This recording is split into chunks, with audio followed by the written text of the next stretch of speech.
Hello everyone, this is Vinnieart. I'm a former lead designer at McFarlane Toys and a comic book creator. Today we have a really awesome piece.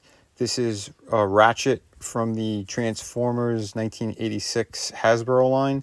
This was actually an awesome gift and a piece that Lurch from the chat, he wanted me to review, so here it is. Again, a huge thank you to him. This figure is really cool.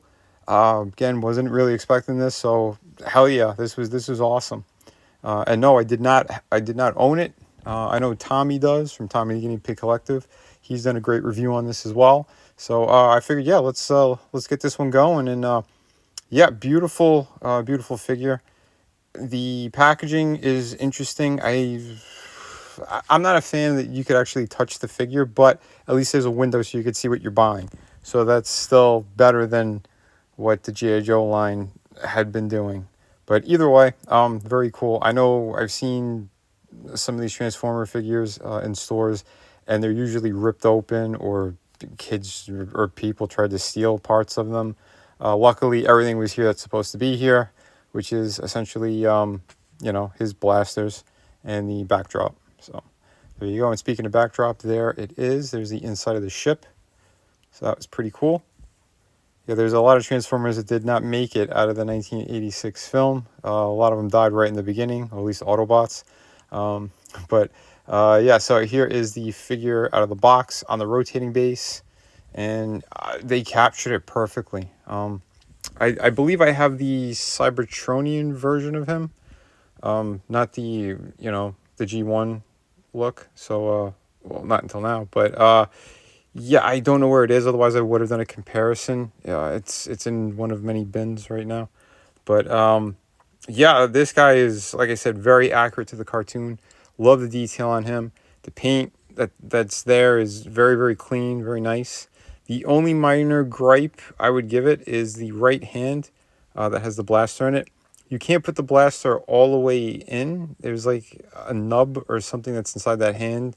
Some kind of molded piece that doesn't let it sit properly, but it's not falling out of his hand either. But you can't get it all the way flush like you could with the left hand.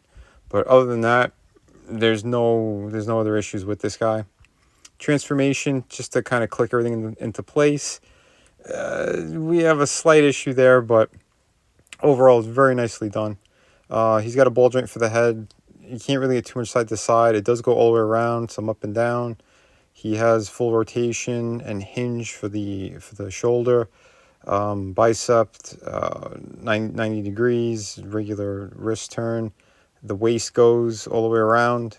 He could pretty much do splits. You lift the flap in the front. He could kick that much forward all the way and all the way back, which is excellent. He's got thigh rotation, single joint for the knee, and the foot, you could get it to hinge. So that's pretty cool, but it also, because of articulation, you could get some extra articulation out of like the foot ankle area. So that's pretty nice. Here he is transformed.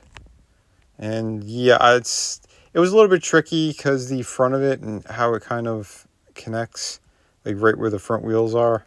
You really got to kind of squeeze it in order to get everything flush. But once it is there, it looks fantastic. Very nicely done.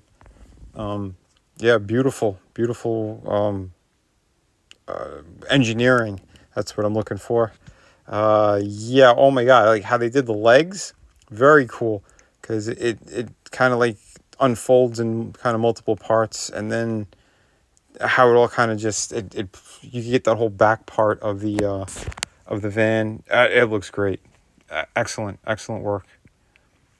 So it's a little bit different than the other the Cybertronian version of them.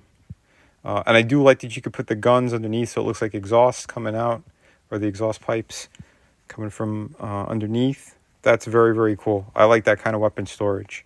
So you have a very clean look for this guy. Again, the paint on the siren part looks great. And speaking of sirens, you could actually take these off. So if you want, you could make it look like a regular kind of white van with some nubs on the tip. Remember, stay out of DC. Remember back in the 80s? Like, stay away from white vans. Anyway, but you could take the guns if you want. And you could put them on the top here. So you could do that whole, shooting that pew pew, all that stuff. Right on top, if that's what you want to do, that's up to you. But all in all, pretty nice how they did that. And here is how Ratchet, he compares to the Stranger Things Surfer Boy Van Code Red, which is really interesting too, because Code Red is a taller figure, but in robot mode, in van mode, vehicle mode, he is shorter. It's not as big as Ratchet, so that's really interesting how they did that. And I would say that the Surfer Boy Van, he's easier to transform from a vehicle to robot and vice versa than Ratchet, but Ratchet, I do like the engineering on Ratchet a lot. And there you go. You can see he's a little bit longer and thicker than the Code Red figure. And the ladies always like it longer and thicker. Anyway, but yeah, they look great though. A lot of people said that the new molds, if they're ever going to do any more Ratchets or Ironhides, should be the Surfer Boy one. I'm going to argue that. I like the way that the 86 Ratchet is. I don't have Ironside, but Ratchet's fantastic. So, yeah, no gripes with that. And yeah, there they are both transformed. And you can see the height difference. Again, Code Red, he's got longer legs. And slightly shorter arms maybe, or about the same length. But because his legs are so long, it looks a little bit off, but still a very cool figure. And here is how Ratchet scales with Ultra Magnus from the 1986 line as well. So both of these guys are in the same line, and they look really, really good. So yeah, that one might have to get into the box sooner. But like I said, it was I reviewed him as well. So if you want to check that out, you could.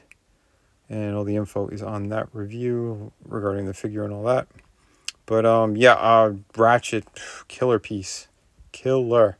So again, thank you so much, Lurch. It's excellent stuff here. So if you guys do like the reviews, remember to hit like and subscribe, leave some comments, all that great stuff. And we'll have more figure reviews coming up. I also have plenty of comic book projects, so if you want those, I have 3 campaigns that ship out immediately, and another one that's about to close. So please check it all out. Again, huge thumbs up and a huge thanks. Hi, for anyone looking for some amazing comic books, this is part of my collection. I am the artist and creator of Shadow of the Kraken. This is a beautiful pirate story, 52 pages, beautiful artwork. Everything you need out of a great pirate story, you're right here. We have City of Venus. It's a futuristic story, also another one that I totally created. Beautiful. If you love kind of post-apocalyptic worlds, beautiful women, sci-fi, action, this has a little bit of everything in it. So if you're looking for that, on that campaign, you could also get, for a limited time, volume 1 and 2 of my art books. These are loaded with amazing images, 52 pages each. They got pretty much everything you need in there. And we have, of course, hardcover book. This is Through the Woods, co-created and written by Frankie Tartamella, my brother. And I did all the artwork. This is 100 pages. You get the entire story in here, beginning, middle, end. You get all of it, and it is truly amazing. So if you're looking for a great ghost story, this is definitely the book for you. Just click the link in the descriptions, and these books ship immediately.